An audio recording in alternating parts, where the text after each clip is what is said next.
Hello, everyone. Good afternoon, and welcome back to the Los Angeles Public Library's YouTube and Facebook Live channel. I'm Katie. I'm a librarian here at the Los Angeles Public Library, and I'm so excited that you are all here with us this afternoon for another fantastic program for teens. So today we're going to be joined by Sarah, Catherine, and Luna from Teenline to talk a little bit about healthy relationships for teens. So what is a healthy relationship and how do I identify an unhealthy one? We'll find out today. But before I bring them on, I just want to give a special thank you to our Library Foundation for helping to make this program possible today.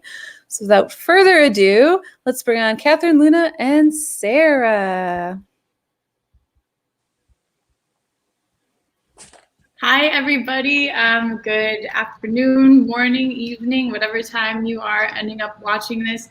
We're so excited to be here today from Teenline, talking about, what healthy relationships are specifically, and also letting you know about some resources if you do want to talk to somebody about that. My name is Sarah Schufa. I'm the outreach manager with Teenline. What that means is I get to come into these spaces now virtually and talk to you about what healthy relationships are, what teen issues are, and questions that come up for young people, and resources and ways of managing those. We have a couple really special guests here with us today. I will have them introduce themselves. Take it away. Hi, I'm Catherine. I'm one of the listeners at Teenline, which basically means I take the calls and texts at Teenline, and it's great to be here. And I'm Luna. I'm one of the observers at Teenline, which means I'm training to become a listener at Teenline as I just started in the fall, and I'm excited to be here too. Thanks so much. So I'm going to be sharing my screen for the majority of our time today, but know that there's going to be a lot of opportunities for you to engage with us while we talk together. So if you have questions about that, know that the comment space is open if you want to share out. Any questions, comments, clarifying things that you want to ask, please feel free to do so. So I'm going to share my screen. Luna and Catherine will be helping me kind of field the questions and comments that do come up, but just know all of that is available to you if you do want to engage.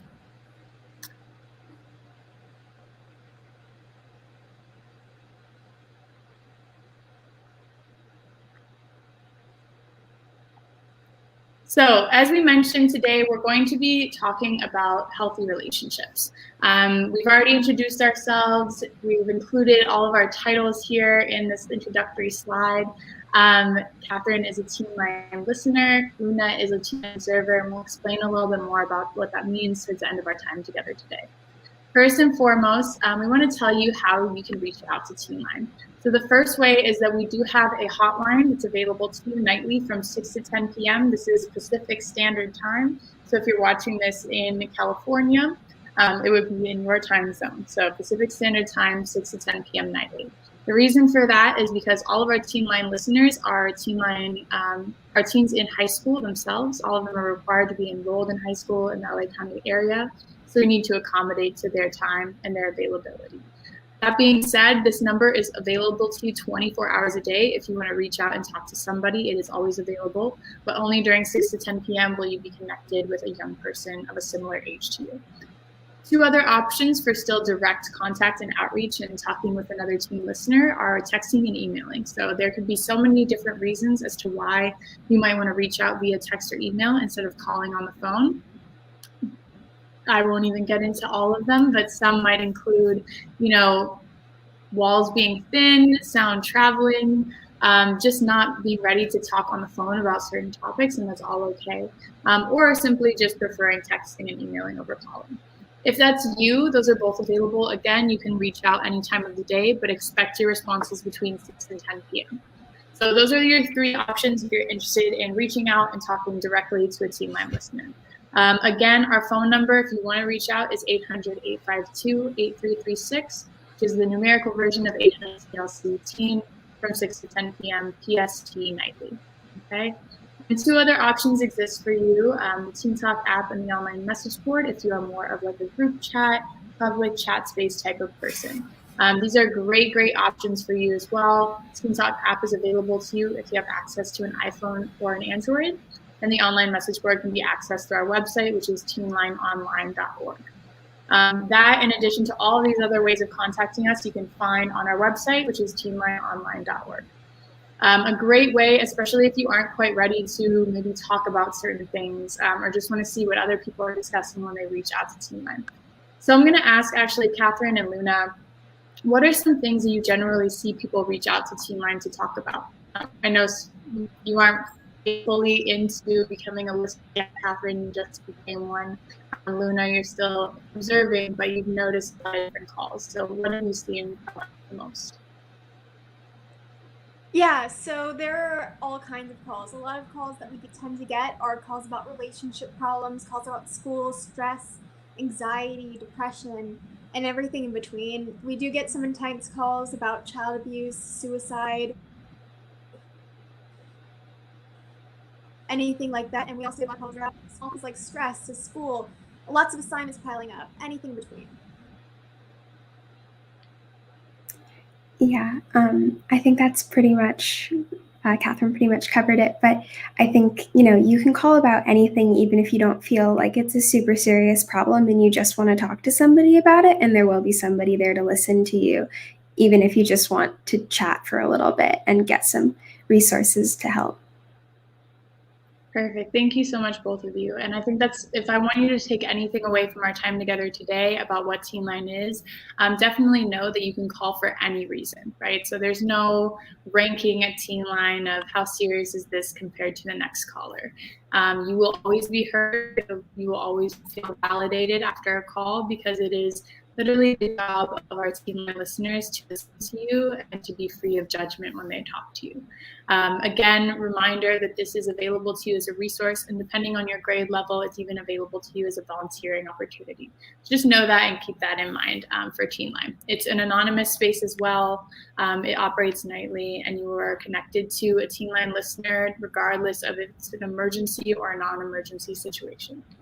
Okay. The last thing I want to share with you are the Youth Yellow Pages. This is a really relevant resource today, especially as we're talking about healthy relationships, because there's so many resources in the Youth Yellow Pages that are connected to this topic. So the Youth Yellow Pages are a list of resources that are specific to young people, accessible for you. Most, if not all, are free.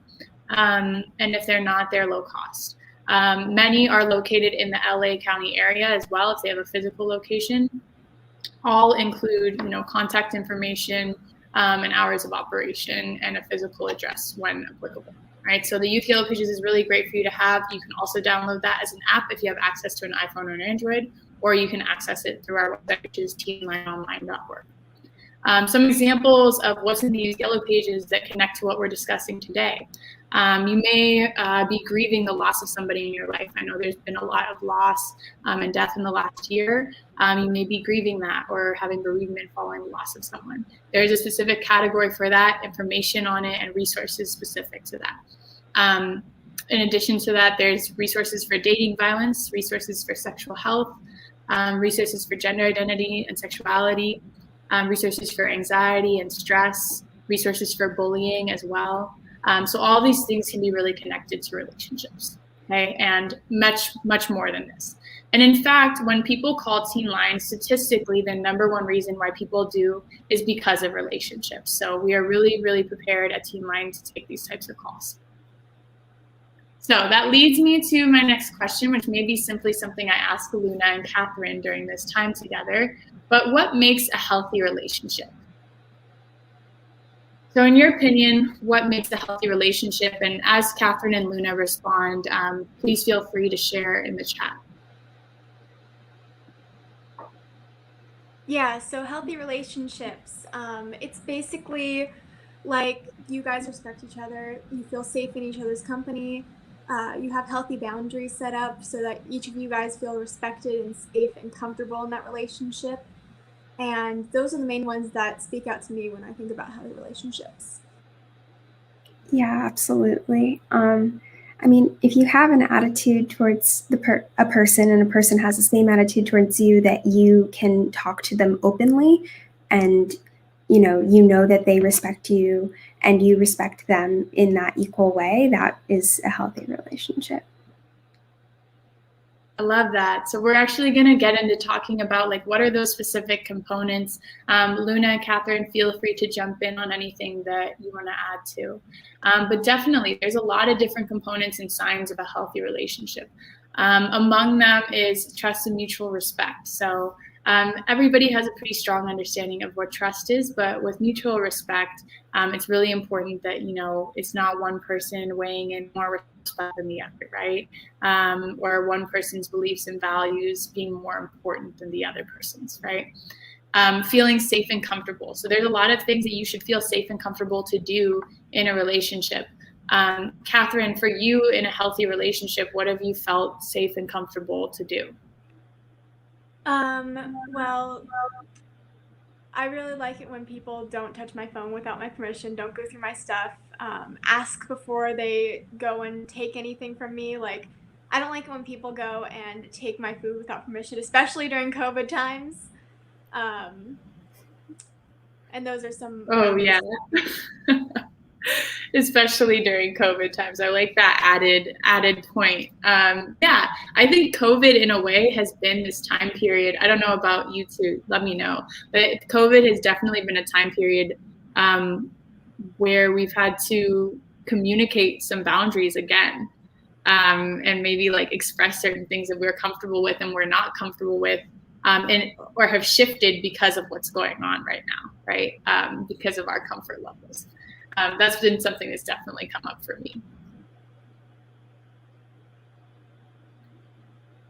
But yes, you should definitely feel safe and comfortable to communicate your boundaries. You should feel safe and comfortable to express different emotions, to be yourself, essentially. I had another group earlier today kind of summarize it in that way. You should feel safe and comfortable to be yourself, right? And that looks like being able to express what's going on with you, to express and present yourself how you feel comfortable to do so, and to do everything in the way that you would like. And then healthy communication. So healthy communication looks like, Luna, in healthy relationships for you, what does healthy communication look like?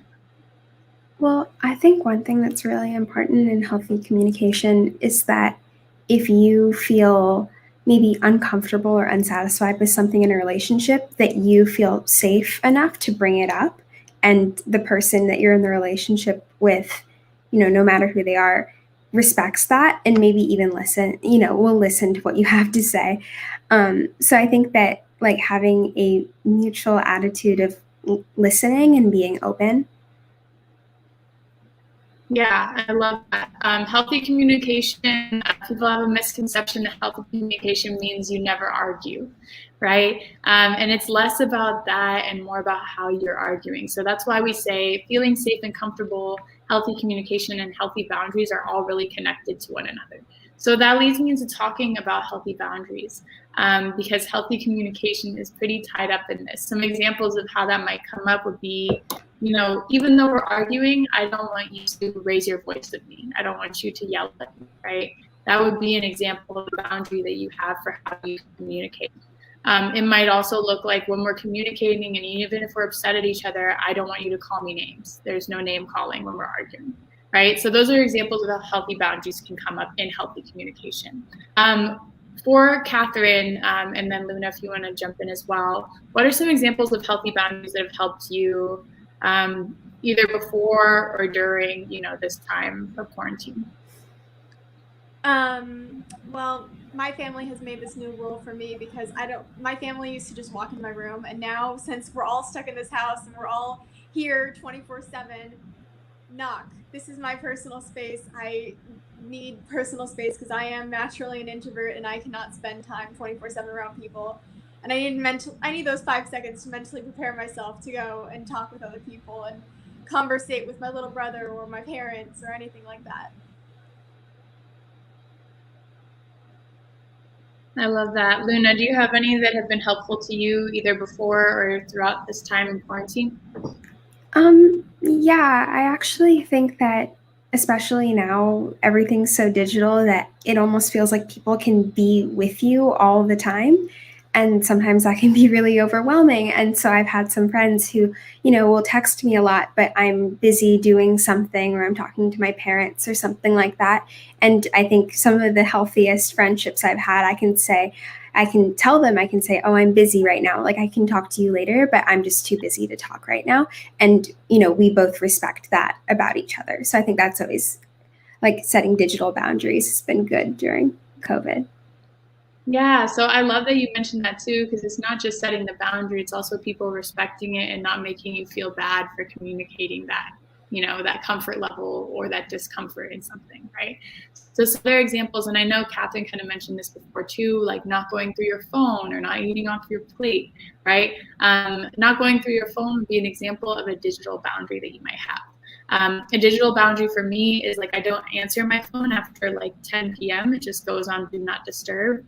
And as somebody who has a hard time setting boundaries and communicating them to people, even still, it's like a lifelong process for me. Having tools that help me set those boundaries, they do it for me. It really helps me. So something that do not disturb on your phone can be really helpful, especially during this time where it feels like everything and everyone is so accessible. Right? Some other digital boundaries might be like not sharing passwords to your social media accounts, your emails, or your phone itself, right? Some emotional boundaries could be things that you're comfortable talking about and things that you're not comfortable talking about.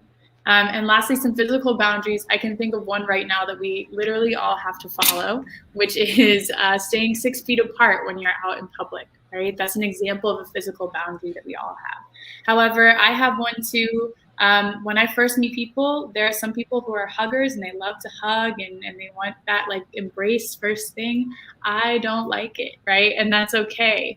If we are like having a mutual respect, I can respect that's something that they want to do, but it's something that makes me uncomfortable, right? So if we're respecting each other, we should be able to just not do that or settle for a fist bump, right? Which I'm cool with. Okay, so that would be an example of how boundaries can come up even with people you just, right? The boundaries are definitely important. And then lastly, equality and fairness. So equal weight of your feelings and thoughts and emotions, and fairness in how you're treating one another. So fairness also looks like it's not always one person's fault, everything that happens. They're not always blamed or accused for what's going on. And then lastly, separate identities. So separate identities look like being able to continue to do things and activities that you enjoy, as well as like spend time with friends, separate from, again, this applies to not only friends or not only romantic relationships, but also friendships, right? So this is something that you should expect as like the basic thing from every relationship if it's a healthy relationship, right? So separate identities includes having the freedom to continue to live your life separate from that person and have your own identity separate from that person, right? Which has a lot to do with boundaries, right? You do have to set those and communicate those, all right? So we're gonna get into talking a little bit more about boundaries. So healthy boundaries, this is what they are not, right? So healthy boundaries should not restrict your ability to go out with friends without your partner. Again, this also applies to non-romantic relationships and friendships, right? So I've seen this come up a lot. I don't know, Catherine and Luna, about you, but like people that are best friends and they always hang out together, and it's like they cannot have separate friendships or separate, activities from each other, right? So being able to still do things with other people and participate in hobbies and activities that you like separate from that person, right? Also, it should not restrict your ability to not have to share passwords to your email, social media accounts, or phone. And lastly, it should not restrict your ability to respect each other's individual likes and needs, right? So healthy boundaries don't look like, well, you can't do that anymore because it makes me uncomfortable, right? That's not a healthy boundary. That's not a good reason for a boundary. Healthy boundaries look like communicating what makes you feel comfortable, what you would like to happen, and what you would not like to happen. So in this way, it's not a sign of secrecy or distrust. What it is like open communication and trusting someone enough to say like, hey, I'm communicating these to you. That means I expect that you will be respectful of these and want to respect my boundaries, right? So one last thing I really want to say is that you can change your boundaries. You always have the right to change your boundaries at any time. and they can be different with different people. I have an example of this, but Luna or Catherine, do you have any examples of like boundaries that have changed for you over time, or boundaries that are different with different people in your life? I have different boundaries for almost everyone, depending on who they are to me and how comfortable I feel with them. Like, for one example that stands out so prominently to me is I have different boundaries with my grandmother than I do with like my best friend. And those boundaries do change, and they do develop as I become closer to someone or less close to someone, or just get to know them better as a person and figure out who they are to me and how I feel about them.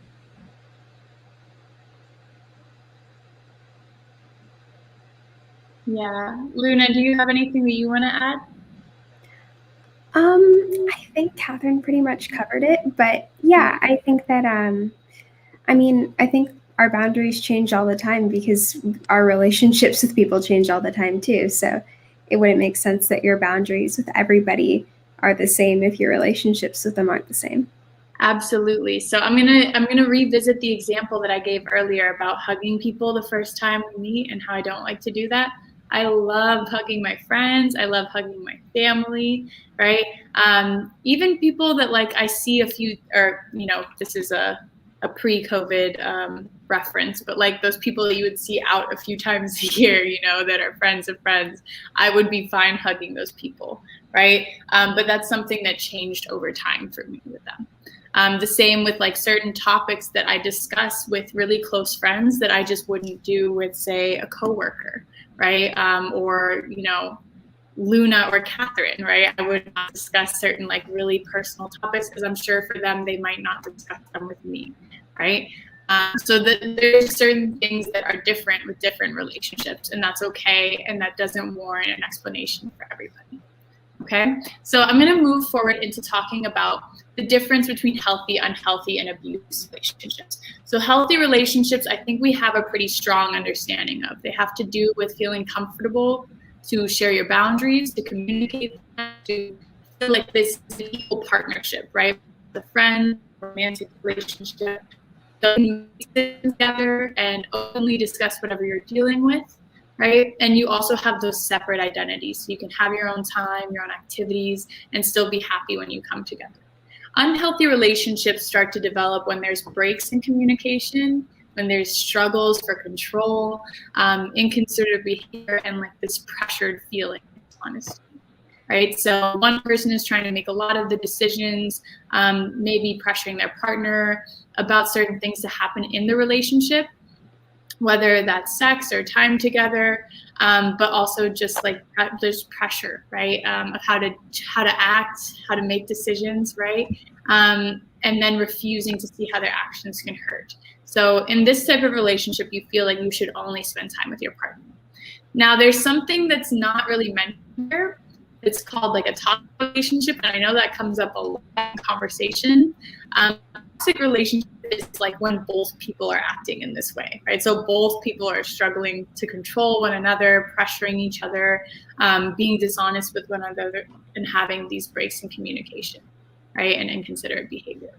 An abusive relationship, however, is really different because there's accusations, blame shifting, isolation, pressure, and manipulation, right? So there's a lot of words here that weren't in those previous lists, right?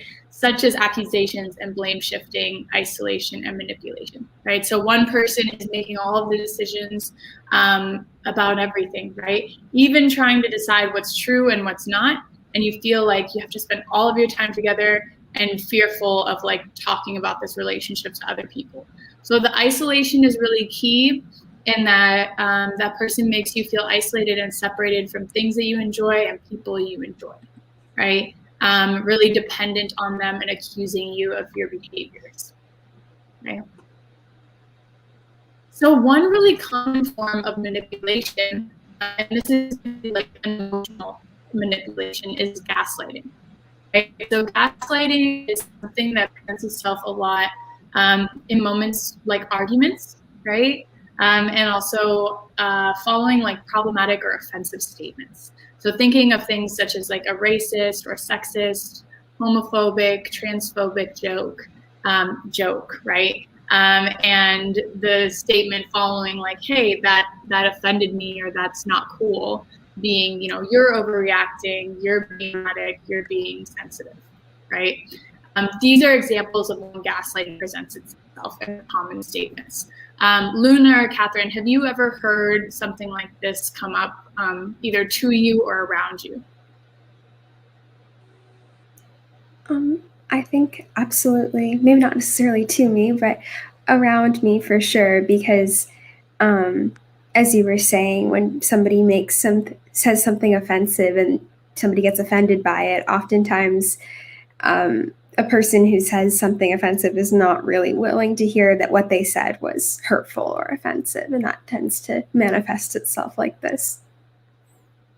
Yeah, I agree with Luna completely. That is the perfect way to say that. And it hasn't happened to me, but I've heard it happen to others, especially in the LGBTQ community. So yeah. Perfect. Thank you. Right. So gaslighting comes up a lot. Again, it's when someone is not taking accountability for the wrong action that they've done or how they've hurt you in a certain moment. And rather than doing that, they shift the blame on how you reacted, right? So it's about how you reacted and how you're being too sensitive, or even saying things like, I never said that, denying their actions and making you feel like what you feel and believe and know to be true is not true, right? So this is a really, really problematic behavior that should always be called out when it happens, right? Also, I just want to say this. I realize that now I misphrased it. I meant it happens when people come out sometimes. Like this happened to one of my friends, where you're told you're too young or you don't know anything yet. So I'm sorry, I wanted to rephrase that really quick. Oh no, thank you. Yeah, did you want to say any more about that? I didn't hear that the first time either. No, sorry. I just realized that could be misinterpreted, and I wanted to clarify it before it did. Yeah, absolutely, right? So again, making you question yourself, right? And over time, that is what this can do. Over time and repeatedly, it can make you feel like you have a lower self-esteem. It can make you feel like you're unsure of your own truth and your own understanding of things and your perception, right? So gaslighting is really, really problematic, and it's always important that it be called out as problematic. So there are a few common abusive traits that we get into talking about. Catherine, do you want to go through this list, because I know you've done this one before? Yeah. So basically, there are 5 common abusive traits, and they show up as intensity, isolation, extreme jealousy, belittling, and erratic behavior. And so intensity of affection and emotion, that can be great for a few minutes or a few weeks or so, but soon it can get really overwhelming, especially when they're constantly there, they're constantly giving you affection and emotion. It can get overwhelming. And then isolation, they start pulling you away from people who you are close to. And this might not be like so obvious. It might not be I don't like them, or you should stop hanging out with them. But it might be like, they don't treat you right. I don't really think that they're very great for you. You should stop hanging out with you. So they might manipulate you into thinking that it's not in your best interest to hang out with anybody besides them, and that they're the only one that treats you properly and treats you with a kind way. And then extreme jealousy, that can show up kind of with isolation as well. Oh, you're always spending time with them. Why are you always being with them? You should be with me. And then belittling is making fun of them, accusing you of overreacting, or if you are hurt, they say, oh, it's not that big of a deal. That's kind of like gaslighting. And then erratic behavior. This is frequently breaking up with you and then making up with you and saying hurtful comments and just going hot and cold over and over and over again. And I love how you mentioned that isolation can also be a part of manipulation, right? That a lot of times abusive traits are happening all at once, right? So it makes it even harder to distinguish, like, oh, well, this person just did something really nice for me, but also they're being really jealous, and also they are like manipulating me into thinking that I need to act a certain way because of that, right? So important to just know all of these can also be happening at once too. Which is why it's really important to identify each one. Luna, I don't know if you had unmuted yourself or wanted to say anything. Did you have anything to add?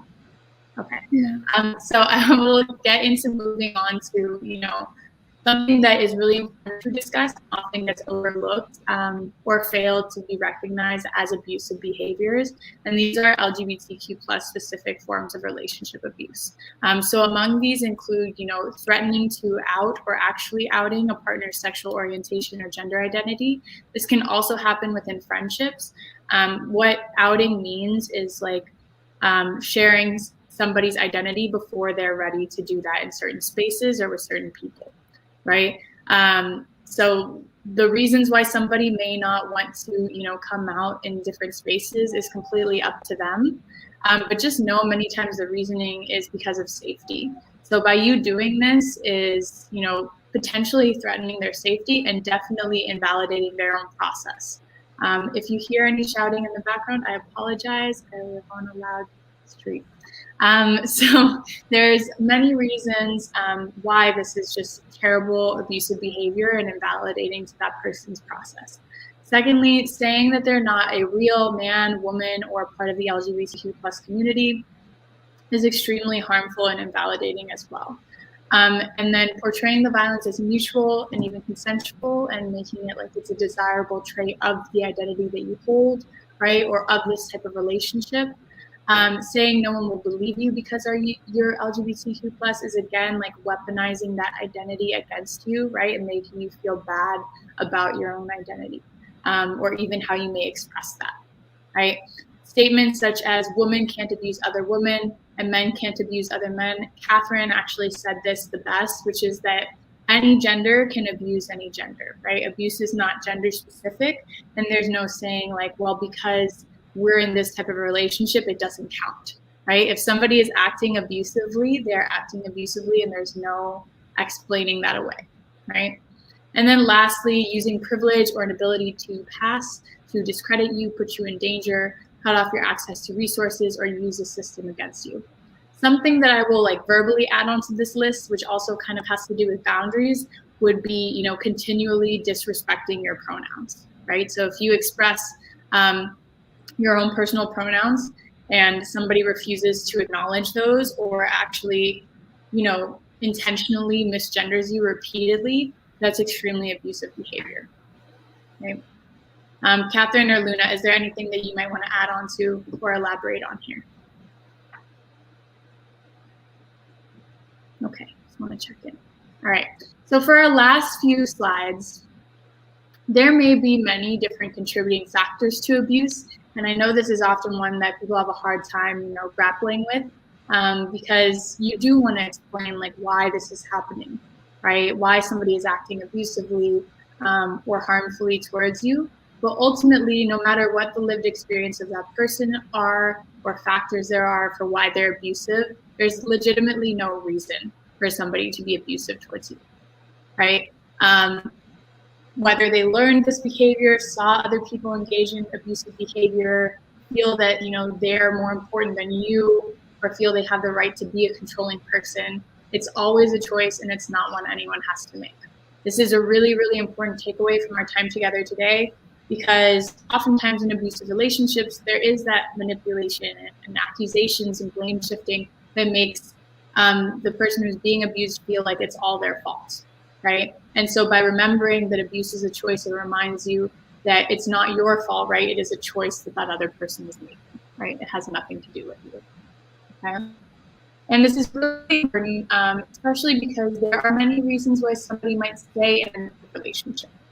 So there may be conflicting emotions like really loving and caring for somebody and believing they can change, even though there's fear and worry and maybe anger, right? Any type of emotions going on that conflict with one another.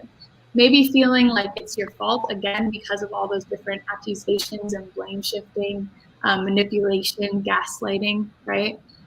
Pressured to stay. So this can sometimes even look like outside of that person. Maybe people are looking at you and think, oh, that's such a great couple, or they're such cool friends. I love how they spend all their time together, right? And you feel like you need to stay in that relationship because everybody else approves, right?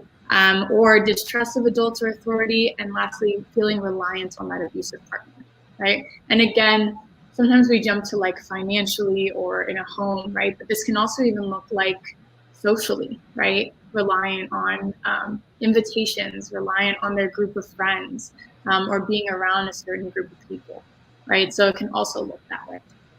This is all important to remember because most of the time when, I think that slide got deleted, but I think it's 77.2% of the time that young people do turn to someone in dating violence. When they're experiencing dating violence, they turn to another teen, to a friend, right? That's why it's really important to know all these signs and signals of abusive behaviors, to recognize them and to call them out. Okay, so what I will share with you lastly are some resources. An amazing resource is absolutely respect.org. This is the 24/7 chat service they have available, texting, and a call-in number. Their website, again, is loveisrespect.org. Amazing, especially if it's romantic relationships that you're having questions about. I will note that this site is best for that. They include like a healthy relationships quiz, so you can see and figure out, is this relationship healthy actually? Is there anything that I should be questioning that's going on? The Bullying and School Violence Advocacy Program also has a 24/7 hotline as well. Great if you are having any questions about bullying or bullying relationship. And then lastly, the Trevor Project is amazing, created for LGBTQ plus people. Amazing resource, even if you are not LGBTQ plus, you can still reach out. But if you are, just know that the people there are really, really trained, and many have lived those unique experiences themselves and are ready to take your call. So a 24/7 hotline number, and they also have amazing resources on their website, which is thetrevorproject.org. Lastly, of course, we have the 24/7 Anti-Violence Project's hotline. You can call to report violence and create safety plans, which are really relevant, especially if you fear for somebody's immediate safety or your own. So you can actually call to create a unique safety plan for yourself or a friend. The last thing I want to share with anybody who's here now, of course, I've shared a lot of resources, but remember the Teenline is a general hotline for anything that you have questions about, concerns about, anything of the sort. If you are a 9th or 10th grader in the Los Angeles County area, so keep that in mind, in LA County, you can join Teenline us at the link, which is www.teenlineonline.org/volunteer. When you click on that, you'll be directed to a volunteer page with information about how to get involved. You have to apply and be accepted. Once you are, you will be invited for an interview, and from there, a final decision will be made on whether or not you'll be able to join Teenline. Know that our Teenline listeners go through extensive training to take your calls. It's actually 13 weeks, so it averages about 5 hours a week of training. Depending on when you do it, if you join in the summer, it's a bit shorter, and it's 8 weeks instead. Complete training on all the topics, some of what we've discussed today, and you volunteer twice a month at Cedar Sinai from 5:30 to 10:15. During this time, it's actually been great for many people to join because they don't have to make those travels for volunteering or for our training period as well. So if you have questions about transportation, know that this virtual option is available right now. Okay. If you are older than this, there is an opportunity through Teen Talk. I will not go as in depth about this, but just know that you can sign up for this as well. It is also an application, but instead of taking calls, like actual phone calls, it's all through the app, right, that we talked about. All right. If you do have any additional questions, you can contact me, Sarah, S-A-R-A, at teenlineonline.org. With any additional questions that you have, I promise I love to answer questions. And I would really appreciate anybody reaching out to me if they're interested in joining Teenline. All right. So I'm going to stop sharing here and leave some time for questions. If anybody has them for myself, Luna, or Catherine, whether that's about healthy relationships or it's about how to get involved with Teenline if you are a teen in the LA County area.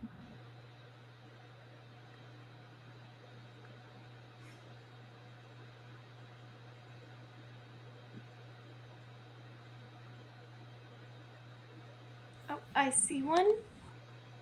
Oh.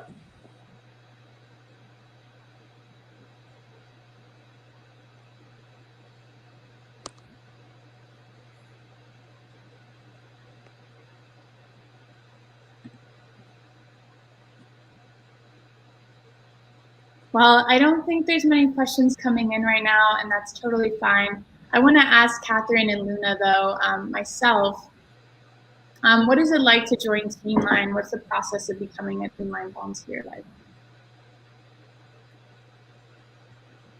Well, you covered it pretty well when you went and talked about the order. You do go and fill out a pretty hefty form when you first fill in stuff like, why do you want to join Teenline? How would you manage the workload, et cetera, et cetera. And then you do have an interview, and then if you get in, you go to training. I was part of a summer training group, so I only did 8 weeks, but it was great. We got to meet other Teenline volunteers that were joining around the same time we were. And you get like this bonding experience with them. It's a little different over Zoom, but it's still pretty great. And we get to learn all these different topics so that we're very well versed when we actually do become listeners. I think that was the thing I was most worried about is I'm not going to be prepared when I become a listener, but they train you so extensively that you feel very prepared when you take your first call. Yeah, I think it's pretty much been covered, but I'm still pretty new to Teenline, but I just feel like the application process is pretty like self-explanatory, and the training is really great. It's a little bit intense, but you get such a great bonding experience with everybody else who's training at the same time with you, even through Zoom. I mean, I think I met a lot of people who are my age at different schools, and we could just talk about everything that, like all the different topics that we were learning about. And I don't know, it was a really great experience, and I really like volunteering in the hotline room too. So Thank you both. My last question for you is, if anybody's watching and is maybe like figuring out whether or not they want to reach out to Teenline or not, what's something that you might want to share with them about what it's like to call Teenline?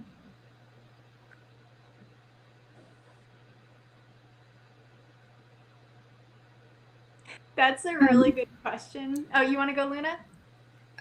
Sure.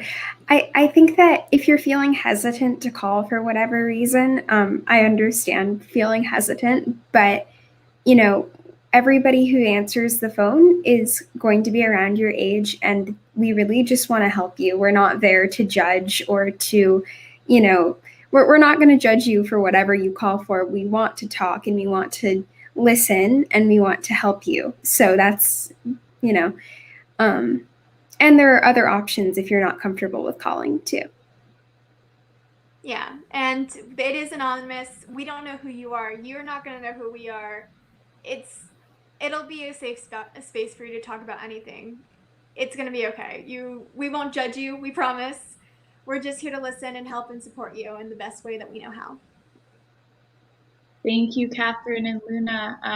I think that's it. I appreciate you both for being here today. And I really think anybody who's taken the time to watch this in full and be here, really hope you reach out to Teenline. Once again, you can call 800-TLC-TEEN as early as tonight or whenever is the day that you watch this. From 6 to 10 p.m. Pacific Standard Time. You can also text or email directly to talk to one of our Teenline listeners. And all of this information can be found on our website, which is teenlineonline.org. Thanks, everybody.